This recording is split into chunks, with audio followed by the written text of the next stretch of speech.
গণপরিষদ নির্বাচন অনুষ্ঠিত হয় এবং সেটা নতুন সংবিধান প্রণয়ন করবে। একই সাথে আমরা দেখেছি বর্তমান যে নির্বাচন কমিশন আছে, এই কমিশন গঠনের সময় আমরা তখন নাগরিক কমিটির পক্ষ থেকে প্রতিবাদ জানিয়েছিলাম এবং এখনো আমরা প্রধান উপদেষ্টার দৃষ্টি আকর্ষণ করছি সেই বিষয় যে নির্বাচন কমিশন তাদের সক্ষমতা এবং নিরপেক্ষতার বিষয় যেন প্রধান উপদেষ্টা ভূমিকা রাখেন। কারণ আপনারা দেখতে পাচ্ছেন কিছুদিন পূর্বেও একটি নির্বাচন করার পূর্বে যার সীমানা নির্ধারণ নিয়ে ইসি ভবনের মধ্যে যেভাবে হচ্ছে অন্য পক্ষকে যেভাবে হামলা করা হয়েছে, সেই বিষয়টি আসলে ইসির সক্ষমতা এবং একই সাথে তার নিরপেক্ষতা নিয়েও প্রশ্ন আসছে। একই সাথে আমরা আরেকটি বিষয় গত কয়েকদিন ধরে লক্ষ্য করেছি যে সরকারের পক্ষ থেকে কিন্তু গত 3টি নির্বাচন যে জুলাই ঘোষণাপত্র দেওয়া হয়েছে, সেই ঘোষণাপত্রে সরকার উল্লেখ করছেন গত 3টি নির্বাচন অবৈধ নির্বাচনের মাধ্যমে ফ্যাসিস্ট সরকার এখানে চেপে বসেছে। ফলশ্রুতিতে সেই 3টি অবৈধ নির্বাচনে সরাসরি ফ্যাসিস্টের সহযোগী হিসাবে এবং অবৈধ নির্বাচনকে বৈধতা দানের জন্য জাতীয় পার্টি সরাসরি অংশগ্রহণ করেছে।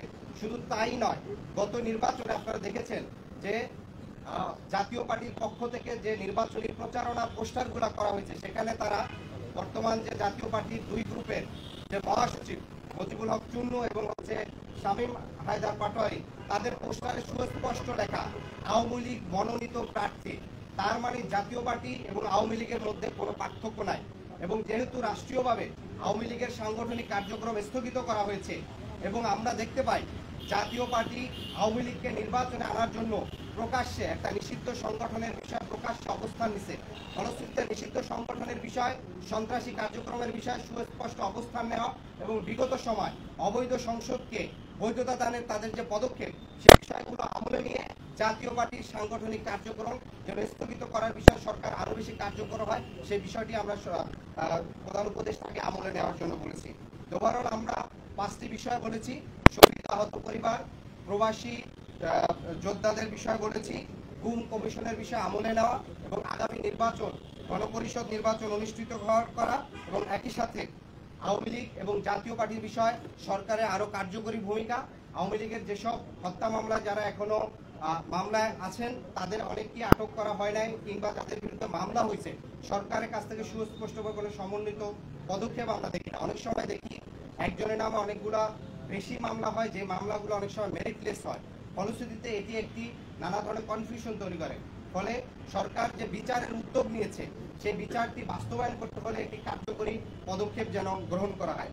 একই সাথে সারা দেশের যে আইন শৃঙ্খলা পরিস্থিতি, সে বিষয়টিও উপদেষ্টাকে আমলে নেওয়ার চেষ্টা করার জন্য অনুরোধ করছি। আর সরকারের পক্ষ থেকে আমরা দেখেছি যে বাংলাদেশে একই সাথে অনেকগুলো বিশ্ববিদ্যালয় ছাত্র সংসদ নির্বাচনের বিষয় সরকার উদ্যোগ নিছে, সেটি যেন সুষ্ঠু সুন্দরভাবে অনুষ্ঠিত হয়, কোনো ধরনের বাধার সম্মুখীন যেন না হয়, সেটি বিষয়ে যেন কার্যকর পদক্ষেপ নেয়। আর ইসির বিষয়ে আমরা আরেকটু বিষয় বলেছি যে জুলাই সনদে আমরা এর পূর্বে বলেছিলাম যে সরাসরি নারীর আসনে নারীদের প্রার্থীর বিষয়ে পুনর্বিবেচনা করার জন্য তা 100 আসনে সরাসরি যেন ভোটের বিষয়টি তারা দেখে। এবং আরেকটি বিষয় হচ্ছে ইসির পক্ষ থেকে একটি কথা বলা হয়েছে যে 31শে অক্টোবরে যাদের বয়স 18 হবে শুধুমাত্র তারা ভোট দিতে পারবে। তার মানে আগামী 6 মাস পরে যে নির্বাচনটি হবে, ওই দিনও যদি কারো বয়স 18 হয়, সে কিন্তু নির্বাচনে অংশগ্রহণ করতে পারবে না। ফলশ্রুতিতে আমাদের এই গণ অভ্যুত্থানে তরুণদের সরাসরি সক্রিয় যে অংশগ্রহণ করেছিল, সেই জায়গা থেকে আমরা মনে করি এটিকে আরেকটু নমনীয় হয়ে বরঞ্চ ফেব্রুয়ারিতে যাদের 18 বছর পূর্ণ হবে তারাও যেন সরাসরি নির্বাচনে অংশগ্রহণ করতে পারে, সেই জায়গাটিতে যেন আমলে নেওয়া হয়। একটু আগে জামাত ইসলামী তারা সংবাদ সম্মেলন করেছেন এবং তারা বলেছেন যে আগামী জাতীয় সংসদ নির্বাচন নীল নকশার হতে পারে, তার আশঙ্কা করেছেন। আপনারাও কি তেমন আশঙ্কা করছেন কিনা? দেখেন, আমরা এর আগেও আমরা আমাদের বক্তব্যে বলেছি, আমরা বর্তমানে যে নানা ধরনের বিষয়গুলো দেখতে পাচ্ছি, পুরনো যে এস্টাবলিশমেন্ট, বিশেষ করে সরকারের ভিতরে থাকা বিভিন্ন সংস্থার কিছু সদস্য, উচ্চাকাঙ্ক্ষী কিছু সদস্য, যারা পূর্বের নির্বাচনগুলোকে নানাভাবে প্রভাবিত করে একপাক্ষিক একটা প্রি ডিসাইডেড ইলেকশন করেছে, বিশেষ করে 2008, 2018 সাল কিংবা 14 এবং সর্বশেষ 2024, সেই চক্রটাকে আমরা এখনো নানাভাবে সক্রিয় দেখি।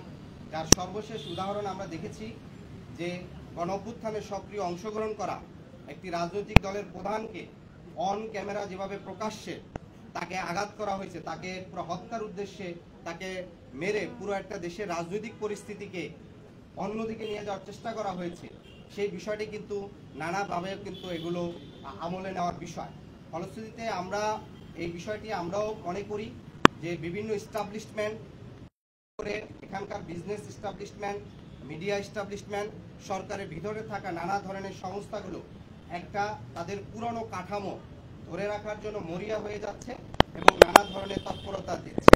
ফলশ্রুতিতে আমরা সরকারকে বলেছি, সরকারের পক্ষ থেকে যে তদন্ত কমিশন হয়েছে, গুম কমিশন, তারা কিন্তু গুমের ক্ষেত্রে এইসব সংস্কার বিষয়ে তারা সুস্পষ্ট অভিযোগ আনছে এবং গুম কমিশনের পক্ষ থেকে স্পষ্ট করে তারা বলছে বিশেষ এনএসআই, এসবিএস, সিটিটিসি সহ র্যাব, পুলিশের সরাসরি গুমের সাথে তারা জড়িত থাকার অভিযোগ করছে, কিন্তু আমরা সরকারের পক্ষ থেকে এখনো কোনো কার্যকর উদ্যোগ দেখি নাই।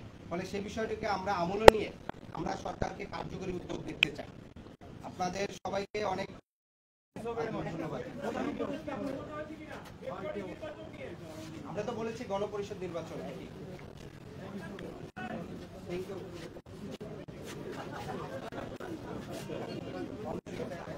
জাহাঙ্গীর ভাই